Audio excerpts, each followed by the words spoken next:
What's up, budget builders? We are back again to discuss the fourth stimulus update, the $3.5 trillion infrastructure bill that Joe Manchin is causing some major issues with right now. Earlier last week, Joe Manchin came out and said that the Democrats need to push the brakes on the massive stimulus bill. Well, he said they need to pause it, but it means the same, guys. Joe Manchin continues to be a bottleneck for the Democrats in trying to pass this massive legislation to improve the economy as well as to provide more stimulus relief aid to the American people. Manchin suggested that $3.5 trillion is just way too much money. And late last night, he stated that he supports closer to only $1 trillion. This is going to be a major blow for the Democrats as they are just a couple of weeks away of completing the draft of the bill, of the budget resolution bill. Manchin claims to be a straight up Democrat, but some people are questioning whether that's actually true or not. We are going to talk about it today. Also, there is more news surrounding those two stimulus checks that were proposed a few weeks ago. Could we really see something like this happen? Well, the Democrats pretty much have control in doing whatever they see fit to do right now. And even if they don't want to tie stimulus checks directly to another one-time check, they could still issue it in the form of an adult tax credit. We also have some daily news bites that I want to share with you today as well. So before we get started, hey, if this is your first time to the channel, hey, welcome and glad to have you. On this channel, we talk about finance, real estate, credit cards, Bitcoin and crypto, and stimulus update news. So if you are interested in any of those, go ahead and hit the subscribe button for me. That way you can join our community. Also, if you end up liking the content in this video or even laughing at one of my jokes, then be sure to like this video. Other than that, guys, hey, let's go ahead and jump right into the video. Okay guys, Joe Manchin is back again. Well, let me rephrase that because he just won't leave, guys, but the Democrats actually need him to stay around. Joe Manchin is now saying that he only is willing to support up to $1 trillion for the infrastructure bill. Manchin has actually notified the White House and congressional leaders that he has specific policy concerns with Biden's $3.5 trillion social spending bill. He said he will support as little as $1 trillion of it, which is actually less than the previous bipartisan bill. That bill was around $1.2 trillion, but he did eventually say that at most he would be willing to support up to $1.5 trillion.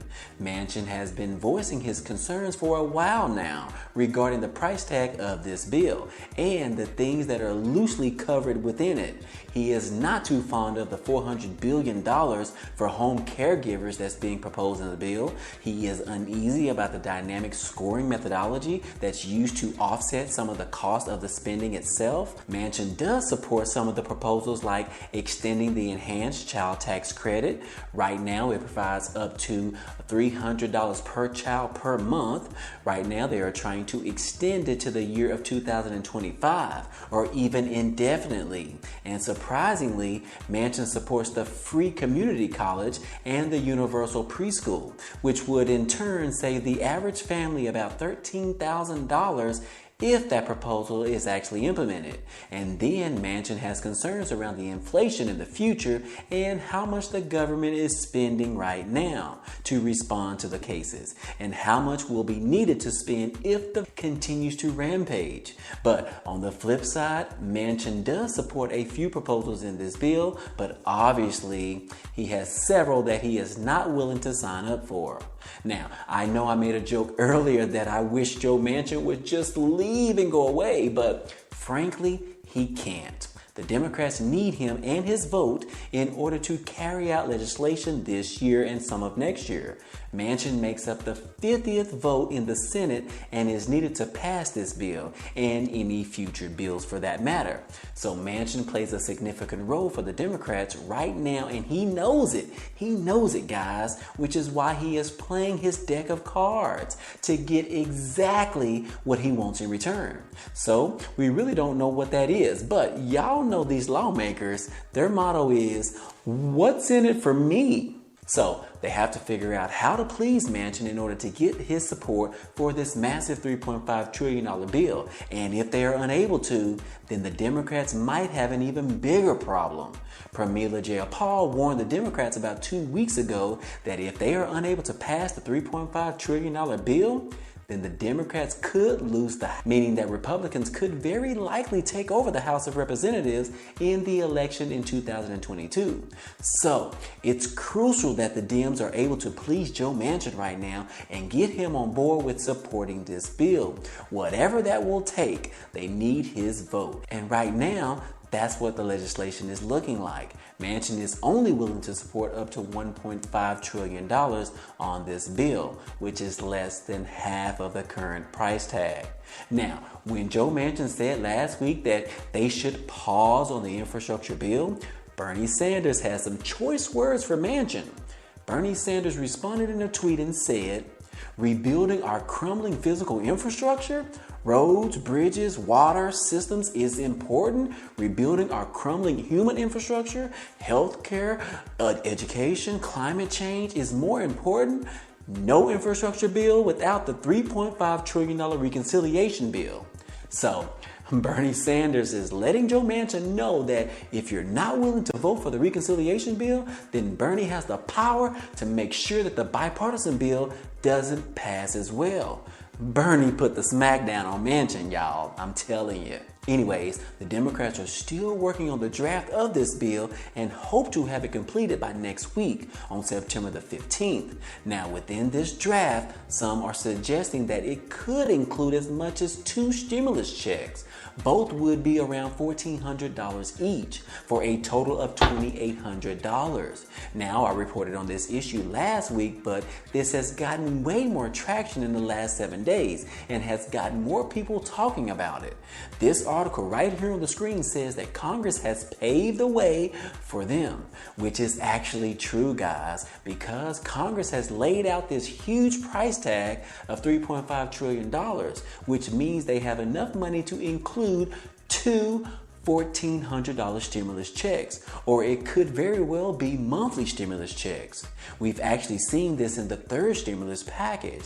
They included monthly stimulus checks in the form of a child tax credit. Those with children could see as much as $300 per child per month. So in the fourth stimulus package, they could convert stimulus checks to an adult tax credit, which could provide stimulus relief aid each month. Now, calm down. I seriously doubt it would be $1,400 check per month. But what if adults could receive the same amount as the child tax credit? That amount of money could help millions of Americans put food on their table, put people from poverty, and keep people from falling below the poverty line, which is what President Biden feels strongly about. Someone should do a petition on Americans getting an adult tax credit. I think that would definitely get the votes, guys.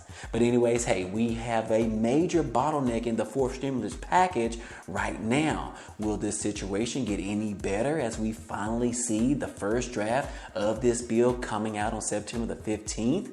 Maybe negotiations will happen directly with Joe Manchin prior to next week. I mean, we just never know, guys. But I will keep you guys posted on any updates that I receive. Now, in other news, 252,000 children have tested positive in the U.S. during this new school year. As millions of students return back to classrooms, we are having the biggest pediatric surge yet. Now, those 252,000 people or children was just in the past week alone, but a total of around 750,000 pediatric cases since last month. The Delta variant is definitely affecting more kids than the previous strain. Across the U.S., about 2,400 children are hospitalized with the infection right now. And just alone in Texas, they have the most hospitalized children than anywhere else in the country. Texas has 345 children hospitalized right now, and that number was only 282 last Thursday. I just don't know what else to say about this topic. But anyways, lastly, more than 9 million individuals lost their unemployment benefits as of Sunday. 3 million of those will see weekly checks reduced by $300. The Democrats failed to extend the unemployment benefits until later this year. As a result, the Democrats are receiving major pressure as they have potentially failed the American people. Now, New York alone had around 800,000 people lose their unemployment benefits. 3 federal jobless aid programs have lapsed as a result. But some people believe that the unemployment benefits expiring is a good thing. Professor Anthony Zinka said, "We're ending all those things that are things keeping people from going back to work." He said, "Joe Biden is our enemy," which we have seen reports in the past how some people are receiving more money on unemployment than they were actually receiving at their full-time job. And these are the facts, guys. But they don't stand for everyone. Believe me, they don't. Everyone is not taking advantage of the system like some people are. If you look at the actual numbers, there are more than around 10 million jobs available right now, and 8 million people need one, which begs the question, where is the disconnect at? Are these hiring companies really not hiring anyone, or are there not enough people applying for jobs right now? Depending on where you live, if you worked at a fast food place, you're probably making more money on unemployment benefits than you were at your job, but that only applies to a few people. Jeff Stein has called out on Biden to reverse his position and to extend the unemployment benefits, but that would go against the Biden administration because Treasury Secretary Janet Yellen and Labor Secretary Marty Walsh sent a letter to lawmakers last month saying it's appropriate to allow the expanded $300 weekly boost to expire on September the 6th as scheduled. The Biden administration has suggested that states can actually reallocate their existing federal funds to continue offering the unemployment benefits. But hey, anyways guys, my time is up for today. This has been another 4th stimulus check update for today. Now, if you enjoy any of this information or found it to be useful, be sure to hit the like button for me. It definitely helps out a lot, and it also tells YouTube to share this video with others. And if you haven't already, hit the subscribe button for me so that you can be a part of this community, and hit the notification bell to be notified of each new video. Again, as always, hey, I appreciate you guys stopping by and watching, and I hope to see you on the next video.